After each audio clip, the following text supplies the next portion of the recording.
Siyahlangana njalo bathandekayo kusifundo sesine saleli ikota olikhulumisayo manje ngumfundisi uG Mlilo inxosa engila ubana baziveze. Salibonani izihlobo esithandekayo, sibonga uNkulunkulu osinikeze ithuba njalo ubana sihlangane study ndawonye. Mina engikhulumayo ngoAmos Maforo. Salibonani bantwana benkosi, siyathokoza ukuhlangana esifundweni saleli viki okhulumayo ngoCrayton Gatsheni. Salibonani izihlobo, mina ke igama lami ngumfundisi uVizet Ncube asikhulekeni. Baba wethu othandekayo sezulwini siyabonga ithuba elihle elokuhlangana njengabantu abakho ngelizwi lakho. Khuluma kithi sonke sikuzwe ngalesi sifundo, udumo lobukhosi buze ngakuwe. Egameni lenkosi yethu uJesu yakhuleka. Amen. Amen. Siyabonga abathandekayo njaloko le sishilo kuvikela iphele bana isifundo saleli viki sizakuthinta kabanzi ngokuma eqinisweni mbe ukumela iqiniso. Singakayiphambili ngizacela bona sike sifunde uJohane ngo3 ivesi ka14 levesi lika15. Verse 14. Njengomose waphakamisa inyoka enkangala, ngokunjalo indodana yomuntu imele iphakanyiswe, ukuze kuthi lo lalo okholwayo kuye abe lokuphila okungapheliyo. Siyabonga nxa silalele leli ivesi uJohane u3 verse ka14 lo15 sikhangele futhi lesihloko sethu kuyini sikutholayo lapha singakayiphambili ngokuchaza ukungena kwesifundo sethu namhlanje. Siyabonga mnandi. Isihloko esithathekisayo uthi ukumela iqiniso. Kutshoni ke khona. Ukumela iqiniso nguthethe mina ngathi yinto engalula. Ngoba sokhuluma ukuthi imela iqiniso kuthi ukuthi lamanga abe sekhona. Kuyabe sokulokujezisana thize futhi ukuthi nxa ungasalimelanga iqiniso ngikuthethe ngathi iqiniso liyabe selisengozini kumbe lokuchabalaliswa kumbe abantu sebelenye inkolo abalayo. So nxa ngiqathanisa le verse le ngithola ukubana iqiniso vele esintwini uthiwa iqiniso aliqedini hloba ngithi vele kumele ikhulunywe linjalo iqiniso. So iqiniso ezikhathini eziningi vele abantu abamela iqiniso they're not popular, abajwayeleki. Sithanda amanga imvelo yethu lomhlaba esikiwo lasemabandleni abantu bathanda into egobileyo. So namhlanje safuna ukuthi sike sikhangele kakhulu abantu abamela iqiniso bamela lokholo lwabo. So kuvesi yona le engutholayo kumqoka mfundisi ukuthi njengoba uMose waphakamisa inyoka enhlala indaba kwakuliqiniso khona phana ekufe kuthiwa indodana yomuntu la izabe injani ilenge. uJesu kanti na vele wafelani wafela iqiniso wahlukunyezelwani iqiniso ukuze kusindiswe mina lawe. Okay, ukhona umyozwa okunye futhi ufuna ukwengeza lokho kuthiwa uMaforo? Yes. Mina nginanzelela ukuqhakatheka kwembali Njalo ngoba uMose ubuya esinika imbali ukulimela iqiniso ulobufakazi abuphetheyo ngeqiniso abelalo. Futhi engiphuma lakho lapha ukuthi ubengayedwa. Ungakhumbula nxa ufunda imbali kaMose bekusiba lesikhathi lapha aphelelwa ngamandla kodwa bamsekele ngapha inhlangothi zombili. So ke ngicabanga ukuthi futhi nxa isifundo sivuleka sizananzelela ukuthi silamaqula abantu abathile ngezigaba ezithile abaphile basekelana kuqiniso ebunzimeni baqinisana bahamba. So nxa kungaba lento esingayenza lathi ukuthi okokuqala kangime ngizimele, okwesibili kangivume ukusekelana labafowethu ukuze kuleli qiniso sime sinqobe isibonelo sethu singuye uJesu njalo samkela lesi sithembiso sempilo ngonaphakade. Ngigcizelela khonapho sinanzelela ukuthi indinyana okwaziwa ngekhanda lesihloko right kuhle kuveza ukuthi phakathi kohambo lolu kulobunzima thile esizahlangana labo njengamaKristu. Kodwa kudinga ukuthi kunjalo simele iqiniso. Indinyana yokwaziwa ngekhanda iyaveza uJesu owaphakanyiswa esiphambanweni kwakubuhlungu. Kodwa njengoba uElder Mafore ekhulumile lapha wayemele iqiniso. Ngoba indaba ekhona lapha kwakumele aveze ukuthi umthetho kaMlimi kawutshintshi. Yikho ke uyafa abesevuka. Okutshengisa ukuthi wanqoba. Walimela iqiniso wanqoba. Lathi namhlanje sibalaso isibindi sibalala ithemba ngenxa yokubana sinikwa isibonelo sika Jesu lapha. Owamela iqiniso wanqoba. Yikho okunye engikutholayo ngicizelela kokukhulunyweyo. Sisiyabonga abathandekayo. Yekake ngitsho ngamafitshane ezathi sikuthole kulesi sifundo. Sikhangela abathandekayo umuzi waseTurkey. Kunjalo. Lapho okule dorobho iIzmir. Leli dorobho lalisaziwa kudala ngesikhathi sabafundi kuthiwa iSmyrna. Kuyini esukhumbula ngeSmyrna? Nxa si No, it's right. Yes, idolobho leli leSmyrna, iSmyrna leli. Yes. Lidolobho elalilikhulu ngalezo nsuku. Elalilabantu okwakuthiwa babefika inkulungwane ezingaba 100,000 people. Asobantu ababalutshwane bona laba.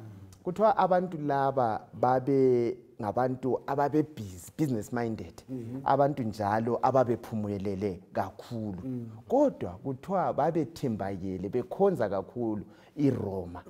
Umbuso weRoma babethembakele kuwo bekhonza lezithixo zaseRoma. Yikho engikutholayo. Okay. Yeah. Nxa bekhonza izithixo zeRoma sifunda ukuthi kwafika ithiwe ukuthi lesiKristu sande Kunjalo. kule ndawo. Yes, ama.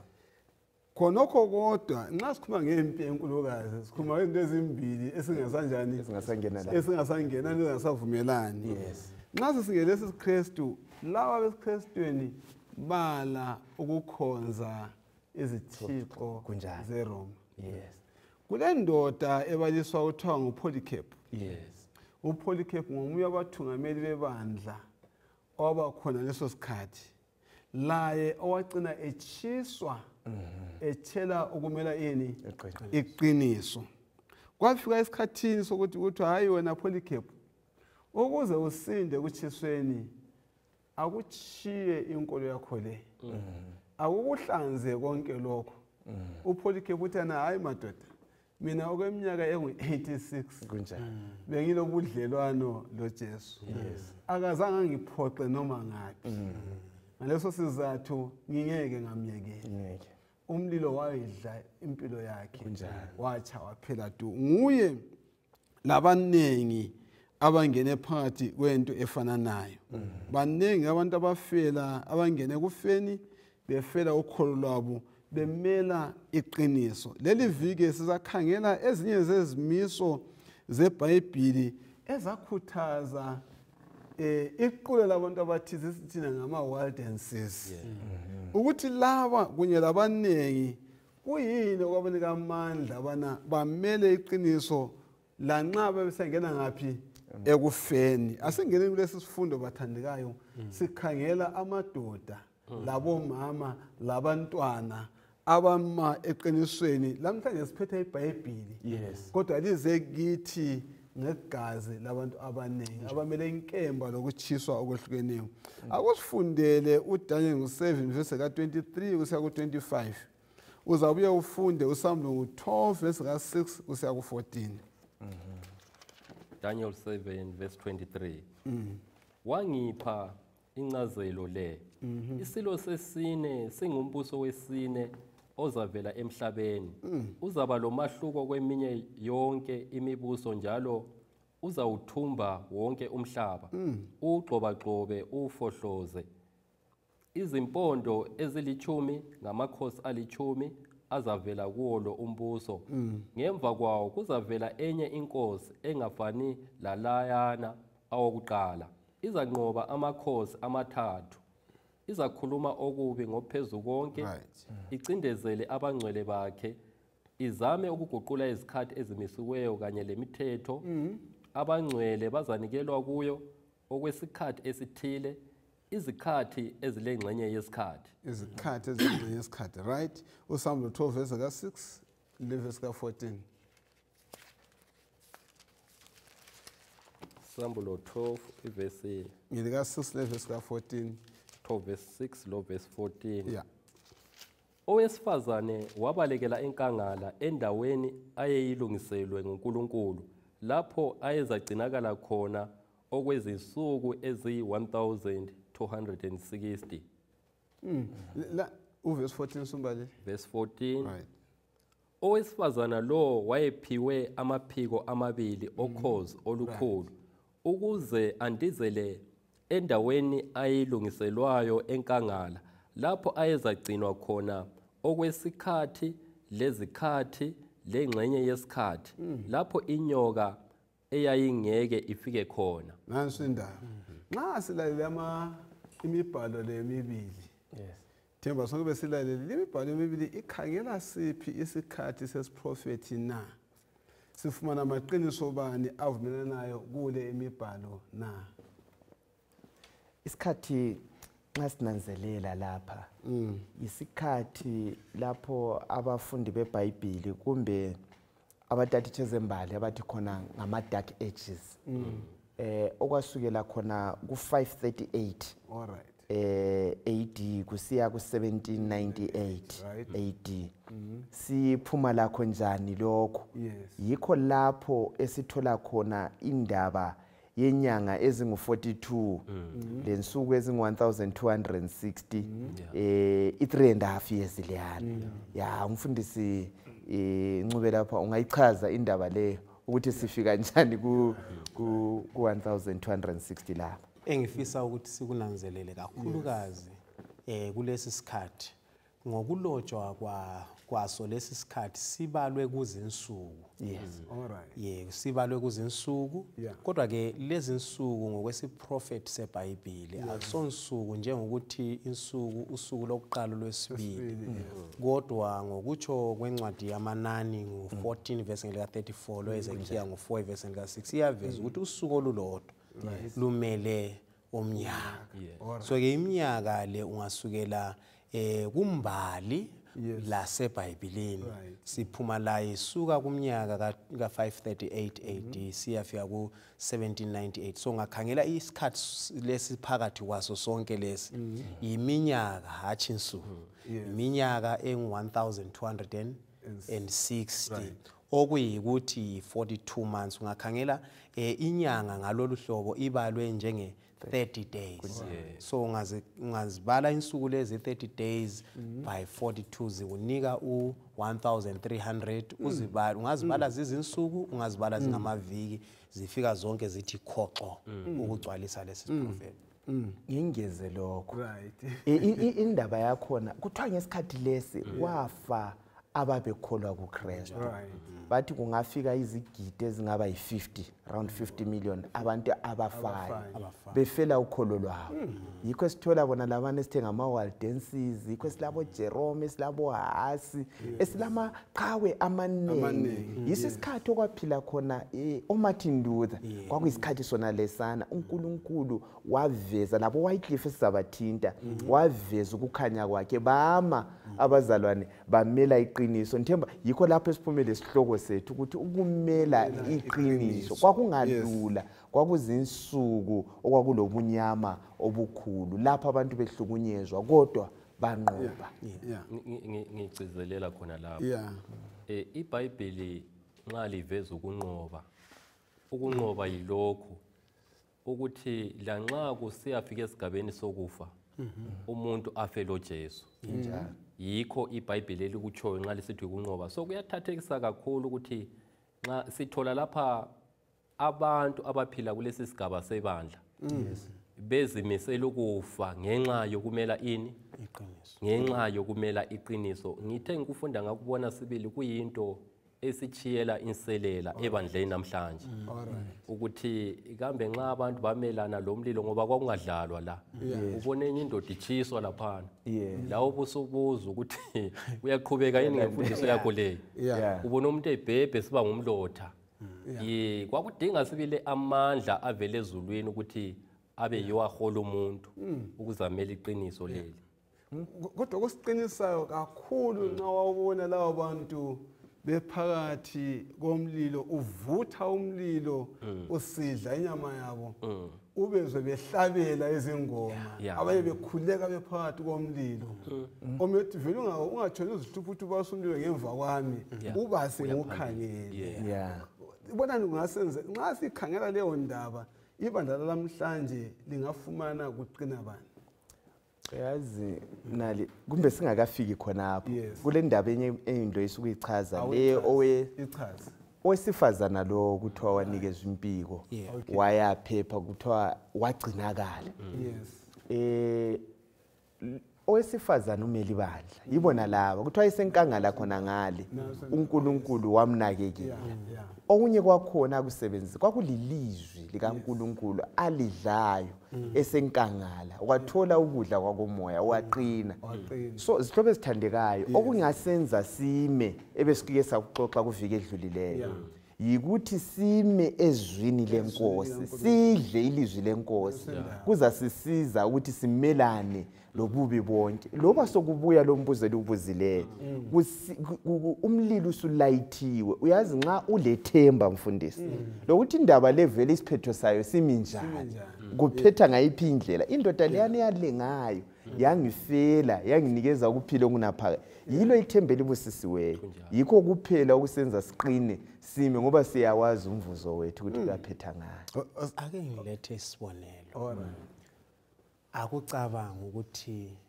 nxa kungathwa nanku umfula ngizama ukusondela eduze kwesinye isikhathi nxa singayikhangela imbali ngale kungaba istory kodwa nxa kungenzakala nanku sesichapha umfula uyawuchapha umfula usuphakathi la phakathi komfula akusabuyeleke emuva uthola izigodo ngalo emuva uyathela uvalo selulukhulu emuva kusahambeki phambili akusanjani akusahambeki isibindi ongasithola yikukhangela lwana oseke wanjani odlule lapho khona nangu yana usethutsha lapha nxa esefike ekucineni kwenzakalani usukukhola ukuthi lami nginganjani ngingachapha but okungithokozisa kakhulu umfundisi lo ukuthi nxa usuchaphile nguwe futhi okhangele emuva ukuthi hayi ngimchaphile umfula so ke ngicabanga ukuthi nxa sikhangela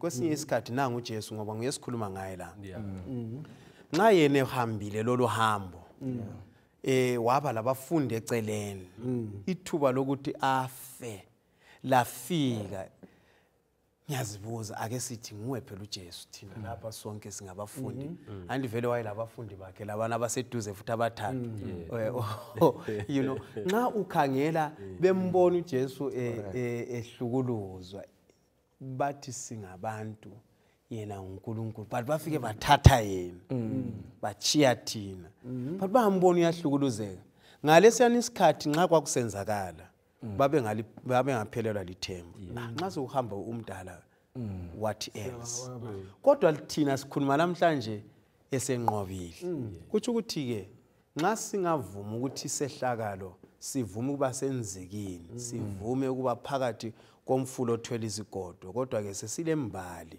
yama-Waldenses sesilembali kaJesu sesilembali yabo bonke sakufunda ngabo kuyasinika isibindi ungabona sisethuswa into ezincane kwesinye isikhathi kade somunye umuntu uyalephulisa abatha ukuthi ubizwe ngumuntu emsebenzini umuntu phoke nxa sekufika esikhathini sokuthiwa kumele ukukholwa kwakho vele lo awusakhulumi ngaye lo muntu usehambile angithi so ke i-test iqala ukuhlolwa kuqalisa izintweni ezincane ngicabanga ukuthi thina sonke isihlobo bangane asivumeni ukuthi siqale lapha esikhona sikhuphuke sifunda ilizwi likaNkulunkulu lizasinika isibindi sokuthi noma ngomlilo ngovuka akusibale uJude ngo3 lo4 alright uJude ngo3 lo4 bangane abathandekayo, lanxa kade ngitshisekela kakhulu ukulilobela mayelana lensindiso esilayo, kodwa ngibone kufanele ukuthi ngilobele ukulikhuthaza ukuba lilwele ukukholwa lokhu okwakungokomuntu wonke okwaphathiswa abangcwele, ngoba abantu abathile abokulahlwa kwabo kwalotshwa endulo sebengene phakathi kwenu ngasese, bangabantu abangamesabiyo uNkulunkulu, abaguqulela umusa kaNkulunkulu ukuthi ube yimvumo yokuganga bamphike lo Jesu Kristu onguyena mbusi lenkosi yethu kuphela. Siyini isixwayiso lapha njengoba silalele ekwaxwayiswa leli bandla elikaKristu lasemuva. Lincwadi kaJude njalo futhi yalotshelwa bani ngaziphi izikhathi? uJude eloba ulobela ibandla uJude ulobe ngo-AD 65. Alright. Elobela ibandla owasokuqale khona ukuhlukunyezwa. Ungakhayela iminyaka yena le yiminyaka okwafa khona umpostoli uPaul. Yiwo iminyaka uNero ayevutha khona aka kubulawa amaKristu bonke abantu ababethembe ababebambelele kulesi sithembiso. Uthi loba kunjalo uJude bambelelani hold on to the promise. Siqine sibambele kusithembiso. Abese sithi liqaphele imfundiso leyi esibuya le yamasiko kumbe indlela esiziphilisa ngaso ukuthi ngama traditions. Le mfundiso le embi esibuya engasiyo mfundiso eqotho esilifundise yona. Kwenzeka mfundisi Mlilo ukuthi ibandla liqale kuhle bese kungena ezinye imfundiso eziphambuke kundlela yeqiniso, indlela kaNkulunkulu. Usathani vele unjalo. Into okuthiwa yijefu luchago osolufakwe muthithize sokusiba yingozi. Ngizama ukuthi ingozi luchago lufakwe ijefu sokusiba yingozi. Ijefu nxa iyodwa lapha namfundisi visit ayisongozi kaje. Uyayibona kubhaliwe lapha. Kodwa kungazofakwa kuhlangane lochago, kuhlangane lamasi, ususe sokuyingozi. So khona lokho yikho uJuda akuxwayisayo ukuthi hayi ake nisime sikumele sinanzelele okwenzakalayo ebandleni ukuze senelise ukunqoba. Njalo. Siyabonga. Ukhona lo ukhuluma kule ndaba? Ngikhona lapho. Ngifikelwa ngumbuzo ukuthi kanti ke namhlanje njengebandla njengoba ngalesi sikhathi imfundiso zamanga zazikhona. Ezazingozi ebandleni. Namhlanje njengebandla kambe akukho yini okunye osokungena kunyenya phakathi kwebandla mhlawumbe abantu bengakunanzeleli kodwa okungayisilo iqiniso. Ngoba isixwayiso lapha ngesokuthi siqaphele izinto ezinjalo. Ngifikelwa umbuzo ukuthi kambe izinto ezinjalo kazikho yini. Bese kubuya kimi futhi engqondweni ukuthi kukhona njalo kuyaphila ebandleni ngokunye kwakhona lokho ukuthi sokulabantu abafundisa ukuthi hayi leli bandla yili Babyloni leli lihlubukile kasiphume nini siye kwelinye ibandla kwelinye ibandla kulabantu abafundisayo abanjalo. Kuyasibisela futhi ekuthini ukuqhakathekile ukuthi sifunde iBhayibheli ngoba lanxa abantu ngaze babe yizigangi ezingakanani phakathi kweChurch ibandla leli vele lingamaqula amangaki umfanekiso womfaba lwa ngama groups ayi2 abakhonza abaqotho labakhonzi bamanga ukuthi kulabakhonzi bamanga akulenze kube libandla elihlubukileyo. Ngizama ukuchasisa ke lapho ukuthi hey zikhona ezinye izinto ezigijinyiswayo abanye sebengaqamba okunye ezingamanga. uSamuel 2 verse 10 ulasithembiso sibane esivela kuNkulunkulu esinika labo abantu abathembeke kuye lapho bebhekane lokufa njengama wilderness ezafunda ngawo.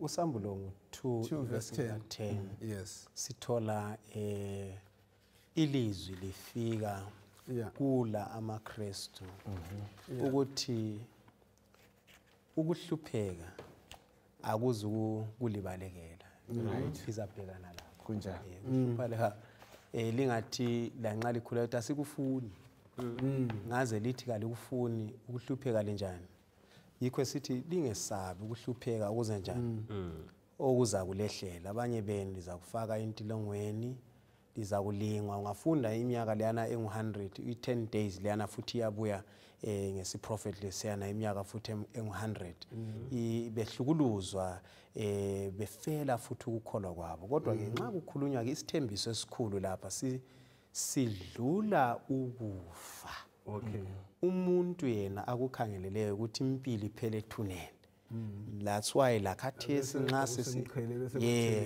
umuntu sefile sicabange ukuthi indaba yonke iphelela ngapi ethuneni that's why even khathesi njengabantu abansundu wonke umuntu kodwa umuntu onsundu uyawasaba ukufa yikho sekulemininingwane eminingi elokwenza ngani ngokufa kakufiwe khona lapho zabona kulezi izinto ezenziwayo ukwesaba lokwenqabela ukufa ngithathe isibonelo nxa kusemfeni uyeza ukuthi angenani ngaleli gate phumani ngaleli gate nxa lisiya emathuneni nxa selingena kwesinye isikhathi kuze kuqhaqhwe lo thango kuyindlela zokubalekela ini ukufa ukuthi ukufa kunganjani kungaze kwabuya kodwa ke nxa echasiswa lapha uJesu uveza ukuthi hayi ukufa lingesabi yebo lingafa yebo liza kuhlukuluzwa kodwa ke lina thembekani kuze kube sekufeni mina ngizanika umqhelewani okuphila ukutsho ngoba yena lapha uhambo lolu seluhambile angithi kusambulo ngchapter 1 ngale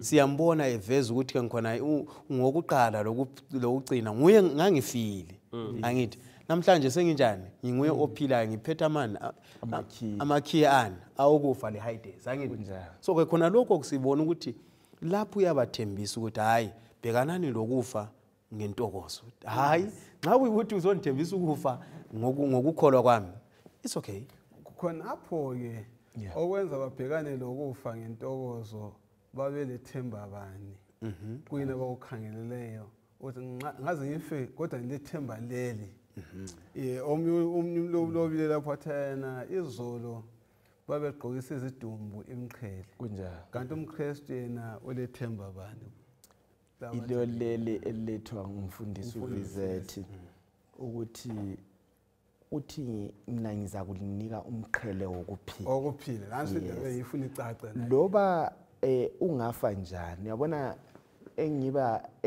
okuba liqiniso inqiniseke ngakho ukuthi lempilo leyi iyadlula ngiyakhathesi itemporary angithi vele kukhona okunaphakade ungabulala lenyama leyo so nxa usunjisa ngethuku ngiyakwazi ukuthi kulovuko kulendoda leyana yalalayo yavuka so lokhu yikho kwaba lithemba lama waldenses kuthiwa loba wawungabenzani babe ngethuki ngoba babe lethemba lona leli ukuthi kulovuko oJeromo hasi besitsha babekwazi ukuthi hayi kutsha ngokwakhathesi lokho ukhona wena wenelisi lokubulala umphefumulo lo ukhona in control so singathemba yena sihlobo esithandekayo iloba khathesi singene kuhlukumezweni iloba kuyini uyazi mfundisi Mlilo abantu bachile ukholo ngento ezincane angithi zincane kibo kuyakukhulu kuye kodwa ungakukhangela uyazi umuntu into encane kumbe ukuswelakala komsebenzi abizelo ngosuku lwenkosi asithi hayi nhlukumezekile kuleli lizwe kulobunzima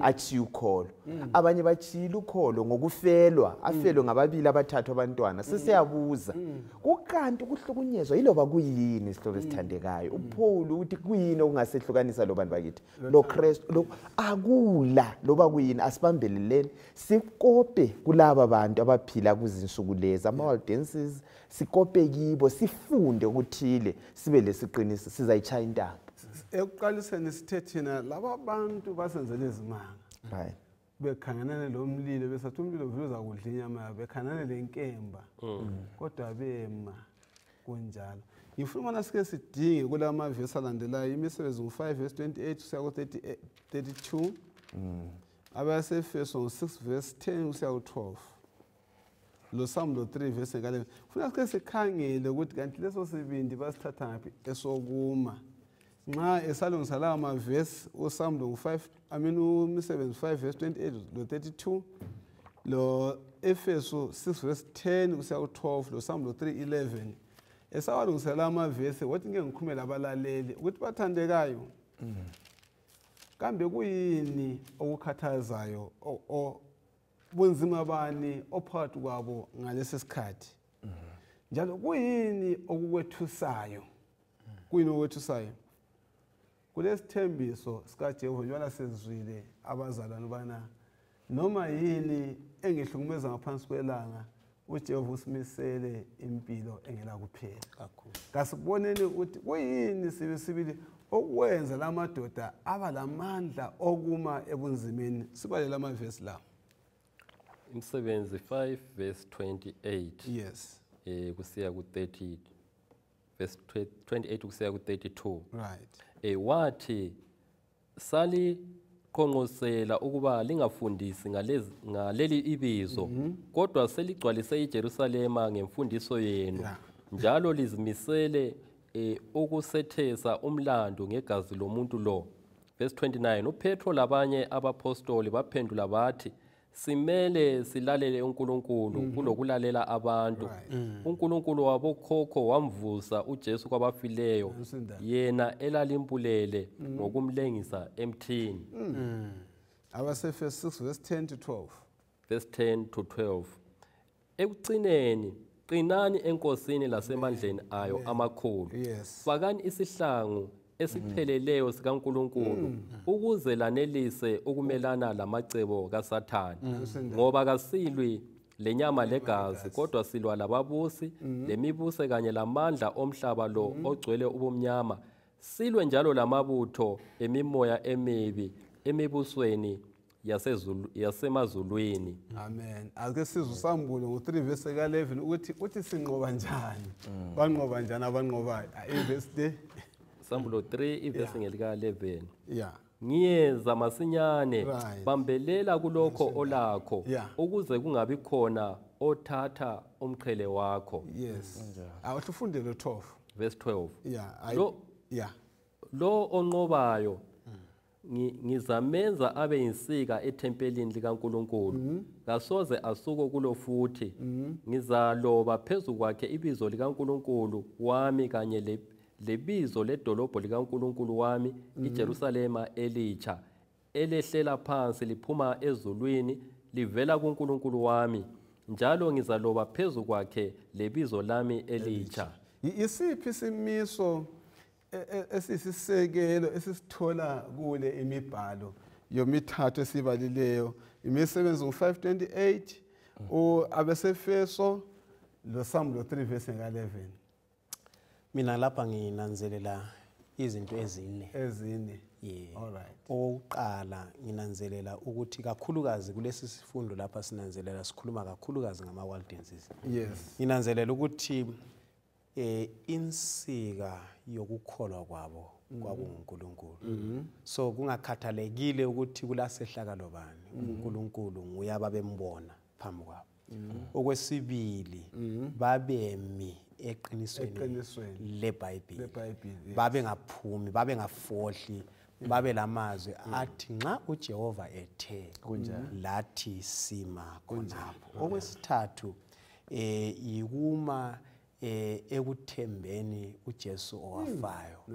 uJesu bamzwisisa ekuhambeni kwakhe ekuphileni nasekufeni kwakhe. Okwesine nginanzelela ukuzimisela kwabo ke ekutheni hayi lapha lanxa kutheni siyama ngethemba kulo esimkholwa. So lezi zinto ezine zenza ukukholwa kwabo kwanganyikinyeki lanxa kufika ezinye izehlakalo. Akula sehlakalo ke esasiphezulu kumbe esasigabha lokho abakukholwayo ngaphakathi kwabo. Babe ngangcono bafe kodwa bafe beloNkulunkulu wabo. Bafe besembhalweni. Bafe bethemba uJesu. Bafe bezimisele ukuhamba laye. Yazi ihlupho esesilalo kusizukulwane lesi abafundisi bami indaba yokulalela abantu ukwedlula uNkulunkulu. Laba ovula indlela bethu babethi kungangcono silalela uNkulunkulu kulokulalela umuntu. Utsho njalo uPetro lapha ku-Acts 5. Babesala.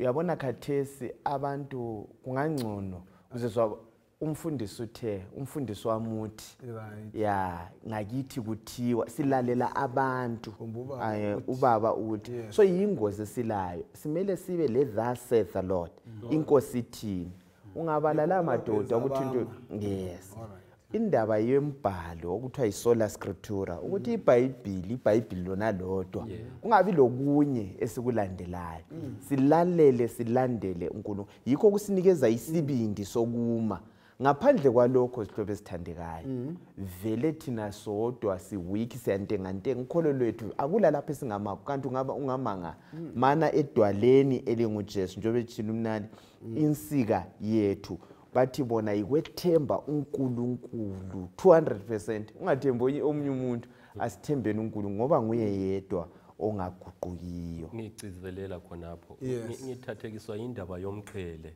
Yeah. ngicabanga ukuthi engxenye kasizwisisi ukuthi ukwamukela umqhele kuchoni abantu abaningi ngoba sithola ukuthi okwayenza abantu bakhetha ukufa balahlekelwa ukuphila indaba yomqhele Indaba yomqhele. okwenza abanye abantu kathesi bachiye imisebenzi babiza ngesabatha bakhetha ukuhlala belambele emuli zabo indaba yomqhele kuthi ukuthi kulento ejulile kakhulu ngomqhele okumele sizwisise ngoba kukhanya ukuthi into ebamotivateayo la into abakhuthazayo indaba yomqhele esizawuphiwa ekucineni yikho futhi esikuthola kuHebrews chapter 11 twakhona babekhangelele lelo dolobho ilomuzi umuzi okhanyayo so ngicabanga ukuthi engxenye sisathandabuza sibili ukuthi umqhele lo wegolide esizawuphiwa into ezasiphathisa kumbe into enjani ngoba into kumele inike umuntu amandla okumele iqiniso nxa sifunda lapha ngumqhele ukuthi konke okunye lokho nxa okuqathanisa lo mqhele okunye konke kumele kube izinto ezingela lamsebenzi umqhele ube yinto eqhakathekileyo kakhulu ngokunye ngikutholayo nxa ngicizelela siyabonga ngeke sikhangele amahubo ngo19 verse 7 usiya ku11 sizabala futhi lamahubo ngo19 iverse ngile 140 lo 15 verse 16 uJeremiah nginanzela ukuthi umfundisi uvizethu ube alright bese eceleni kulento engibusalungisa khona kulento enginanzelela ngesifundo lesi kakhulu kulezi zinto ezine siziveze ngaphambilini maqondana la ma-Waldenses nginanzelela ukuthi imfundiso yeBhayibheli ayizange ibe ngeyabadala bodwa imfundiso yeBhayibheli yaba semulini futhi ayizange ibe se-church yaqala emulini abantwana bebancane bafundiswe ama-memory verse bafundiswe iBhayibheli balilobe ukuthi ubaleni abhale asuke lapha enika umngane into leyana ayiphile ungakhangela ubuyele emuva ngale ngesikhathi amaHebheru yimpilo abebephila ukuthi evuka ekuseni elala futhi umlayo uNkulunkulu abanika wona lanini abantwana babeselizwi likaNkulunkulu okungithokozisileyo ke kakhulu lapha yikuthi ungafunda imbali yesikristu lapho uzananzelela ukuthi ama-Waldenses abanga ukuqala ukuthola iBhayibheli ngolimi lwabo khathesi wena khathesi ungathuthi inyoka la kumbe kuthuthi isilwane ukhala ngolimi lwakini mama wami ukhala ngolimi lukabani lwakho awusoze ukhale ngolimi lwesitonga ungasomtonga kumbe umnami owesinambia ukhala ngesinambia owesitonga ngesitonga njalo njalo so yikho sikuthola la so kwenza ukuthi iBhayibheli lingabi ngelako makhelwane libe ngelabo balizwisise and ungakhangela kwenza ukuthi even abantu abatsha nxa besuka besiya emakolitshini besiya ema-university bayefunda imibhalo futhi babehamba kwesinye isikhathi bayefunda ziyabe zinlutshwana izindawo lapho esilama-university kumbe izikolo ziyazange ngekhaya basuke bayefundale bahle bamphakamise ubani uJesu ngiyafuqa futhi lakade simfundisi ibandla lenza kuhle ngokuthi kube le public campus ministries lapho esithi thina abantu abatsha abangafiki ngale bacatshe abasukume lelizwi labalifunde ngaphi ngekhaya libabile bathele umlilo wevangeli lapho abanjani abahamba khona. So yiso isifundo esikhulu engiphuma laso lapho. Actually yikho ukukhula kwama-wardenses amemetheka ngaleyo kunjalo ngoba babengathulanga ngelizwi kaNkulunkulu njalo. Ukuthula lakho kuyasilimaza kusenze singasebenzi ngamandla aphambili. Wathi sikhangela amavesi la alandelayo entheka sibalele wona amaHubo 19 verse 7 kusiya ku11 140 verse 1 119 verse 140. Umthetho kaJehova uphelele uvuselela umphefumulo. Izimiso zikaJehova zithembekile zihlakaniphisa abayizithutha. Iziqondiso zikaJehova zilungile ziletha ukuthokoza enhlizweni. Imilayo kaJehova isobala iletha ukukhanya emehlweni. Ukumesaba uJehova kuhlanzekile kumi kuze kube phakade. Izahlulelo zikaJehova ziqinisekile njalo zilungile ngokupheleleyo. Ziligugu okudlula igolide elinengi elicengekileyo. Zimnandi kuloluju uluju olujuluka ohlangeni. Ngazo inceku yakho iyacetshiswa ukuzilandela kulomvuzo omkhulu. 119 verse 140 verse 140 kumaHubo. Izithembiso zakho zihlolisisiwe kakhulu. Inceku yakho iyazithanda. Awumfundile Jeremiah 15 verse 16 sibe sicabanga ngalombuzo ukuthi iziphi izimo zengqondo uDavida lo Jeremiah ababelazo ngelizwi kaNkulunkulu ngempela ezazisisekelo senguquko yabona. Ekufikeni kwamazwi akho ngawadla. Ayeyintokozo yami lenjabulo yenhliziyo yami ngoba mina ngibizwa ngebizo lakho wena Jehova uNkulunkulu somandla. Wena esikufundayo esikutholayo kulama vesi womathathu. Right. Ngamavesi amnandi kakhulu nxa kukhulunywa ngokwezwi likaNkulunkulu. Yeah. uDavida loJeremiah bakhuluma ngelizwi bathi bona balidlile abalambanga okwelizwi. All right. The spiritual nourished. Abalakwashiyoka elizwi. Yeah. So esikukhuthazwa ukuthi asitathitheni ilizwi, silithande ilizwi, siphile ngalo ilizwi, liba yisibane. Yeah, yilo lisithungamelayo. Akula muntu owafunda ilizwi wathundubezeka ingqondo. Ilizwi liyavula ingqondo. Uyakhalipha, uyakhula. Bonke laba abantu esibatshoyo ukuthi ba-invent abaphuma lalokhu o-Isaac Newton laba abantu ababefundile kakhulu oGalileo Galilei bonke laba bantu ungananzelela i-majority yabo babengama-theologians babetatitsha ilizwi. Kuthiwa ukubala ilizwi kuyavula ingqondo. Ingqondo ikhaliphe ayisalifana sithunganyelwa ngumoya oyingcwele. Abafundi ama-reformers atatitsha ilizwi impilo zabo azizange zifana. Yikho okwaba yikusungulwa kwe-reformation. Babethi bangayabala ilizwi. uMartin Luther wathi kanti kunje lokho engufundiswayo ayisikho. Kwahle kwaba yikuqala kwani kwe-reformation. Lo uWycliffe wathi kuzwile lokho waselitolika uthintile indaba yolimi lwakho. Yazi yikho siletha lesi sifundo ngolimi lwesiNdebele ukuthi sisizwe sisizwisise ngolimi lwangakithi. So ungatatitsha basebe translate iBhayibheli kulimi lwesiLatin waliletha kulimi lwesikhiwa. La selizwakala ngcono laphileka anonxa selibuya lizwakala ngcono.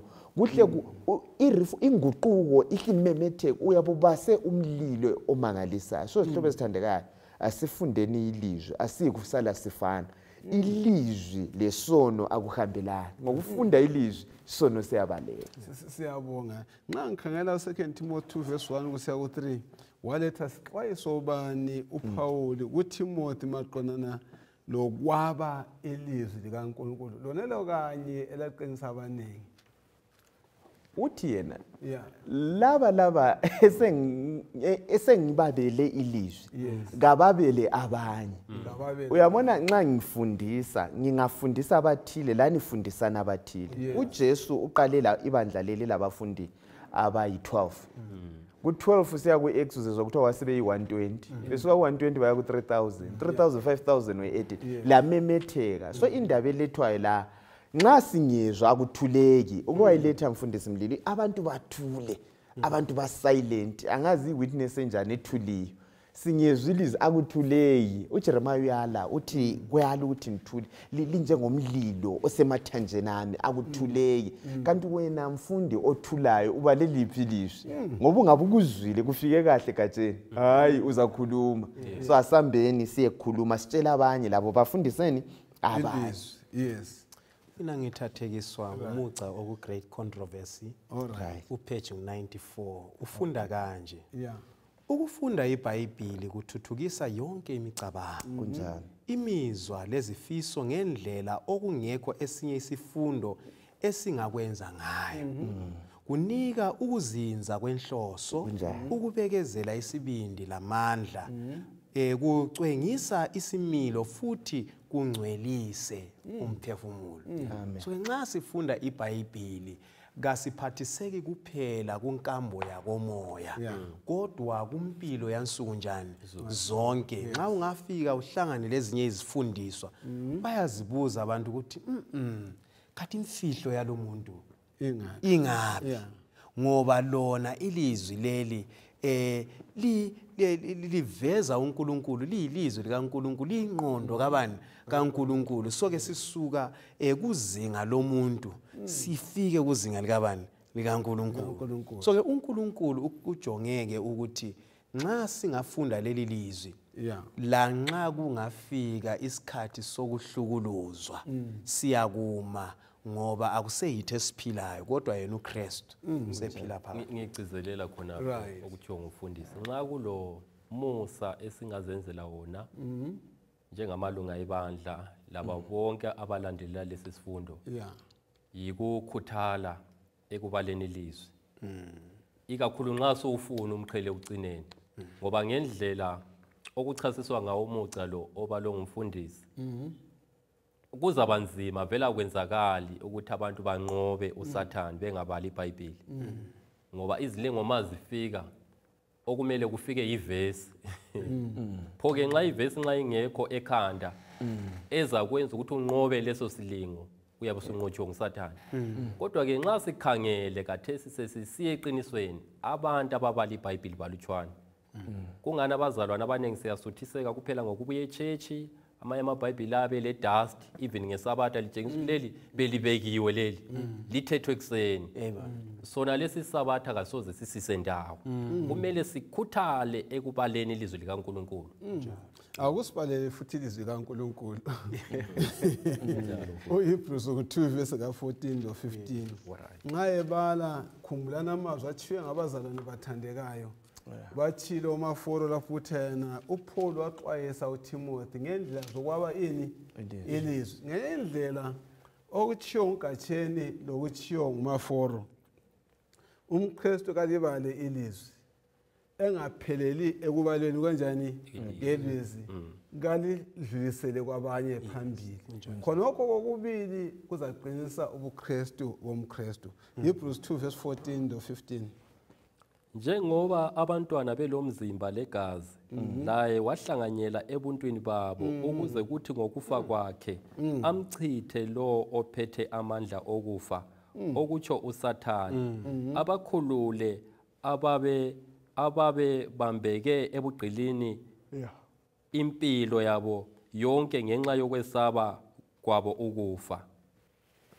Okay, nxa silalela amavesi la sicabanga ama-Waldenses. Laba bantu ngalezo zikhathi zobunyama baba lenkambubani ebambekayo ekungeneni phakathi kobunzima lasekuboneni impikiswano enkulu. Sibona bayibonisa bayifunda njani impikiswano enkulu ngaleso sikhathi?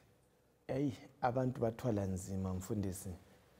Bakubona ezimpilweni zabo kakhulu bayibona impikishwano lenkulu ilwiwa empilweni zabo. Ngingathi impilo kaMfundisi uNcube yi-Baba Fields lapho kulwa khona phakathi kobunyama lokukhanya.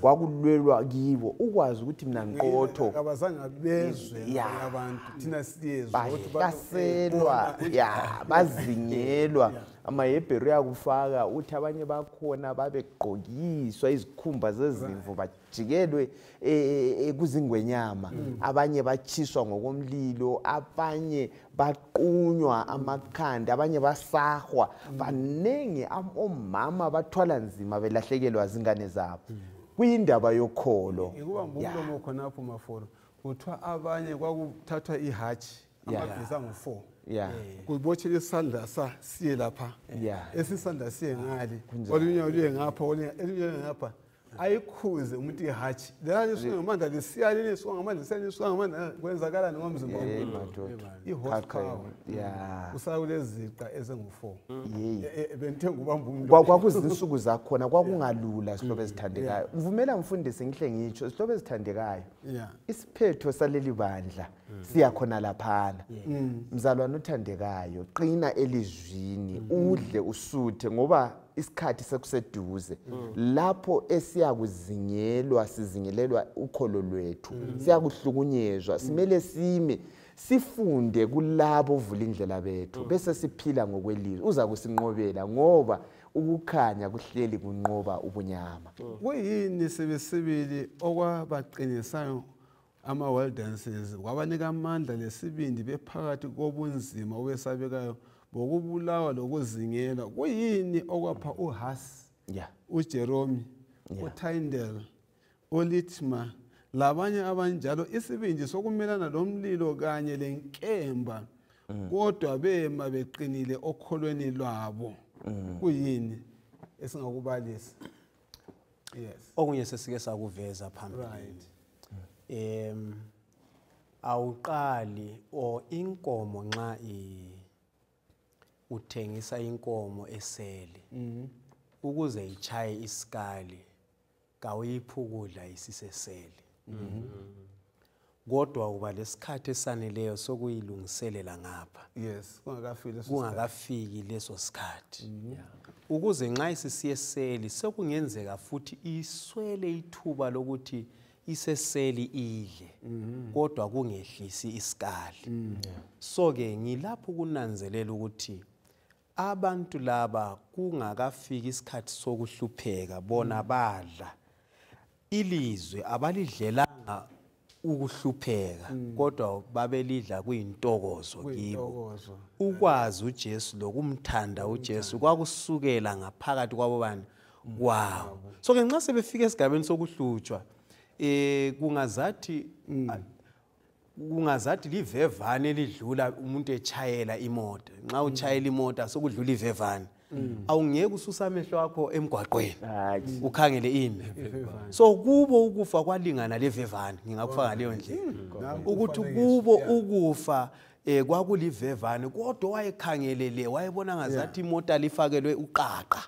So ngezindlela nginanzelela ukuthi okwenza bema kuyilokho abakudla kungakafiki isikhathi sokuhlupheka. Ngikhuthaza ke ibandla ukuthi isikhathi sokuhlupheka siseduzane asidleni khathesi asimthandeni uJesu khathesi asimesabe khathesi uNkulunkulu abe yinsika yokuphila kwethu lokukholwa kwethu sikulangathele njalo ukutshela abanye ngalokho esesekudlile basibone sikuphila kungaba njalo eqinisweni nxa sekufika lesiyana isikhathi kithi livevane. Ngicizelele lapho umfundisi okukhulunywa umfundisi lapha abantu laba ama-world dances lama reformers babe ngabantu ababekhuthele elizweni sizabe lokho sibuyela endabeni yelizwi likaNkulunkulu yilo elalibanika ithemba ithemba yilo elalibayenza ukuthi bamelane lomlilo ithemba bamelana lakho konke okube ababe jeziswa ngakho indaba yethemba bese ngifikelwa ngumhlabeleli wengoma othi ngiyawufuna lowo mlilo wabangcwele basendulo. Ungathi uyafunda ingoma liyana uqhubeka usiya phambili zananzela ukuthi umlilo okhulunywa ngayo ngumoya oyingcwele. Abantu laba eqinisweni lonke babeholwa ngumoya oyingcwele. Khumbula uJesu ngelinye ilanga uthi yena umoya oyingcwele uzalitshela amazwi okukhuluma. Umoya oyingcwele nguyoza sinika isibindi esokumelana lokufa. Manje umoya oyingcwele uzasebenza njani ebantwini abangabali iBhayibheli? Ngoba iBhayibheli leli laphefumulelwa ngumoya oyingcwele. Kutsho ukuthi abantu kumele ukuthi kube yimpilo yethu ukuthi sifunde ukubala iBhayibheli. Ngoba sizazonda njani ukuba lelizwi likaNkulunkulu umoya oyingcwele waphefumulela iBhayibheli aphinda azosihola futhi ezikhathini ezinzima. Akusoze kuhambelane. Right. Ngizathanda bana ngizwe lapha. Akusibalele uJohn 5 verse 24. uJohn 5 verse 24. uJohn 11 verse 25 singayitsho ngamakhanda ethu. Okay. Ithi yona.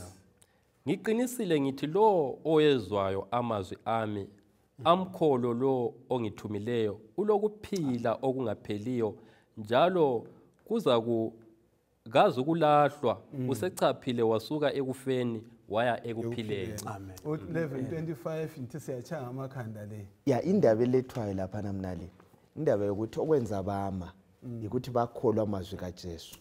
Ukuthi yena uyimpilo. Ungabakwazi ukuthi impilo ekuJesu uzakuma. Yikho uzakuma ku8:36 uthathizwe uMark ngo8:36.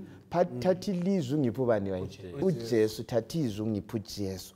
Yikho kuphele sikufuna ukuze sinqobe asibambeleleni kusona lesi. Sizwe izwi kaNcube elokucina abe sesikhulekela.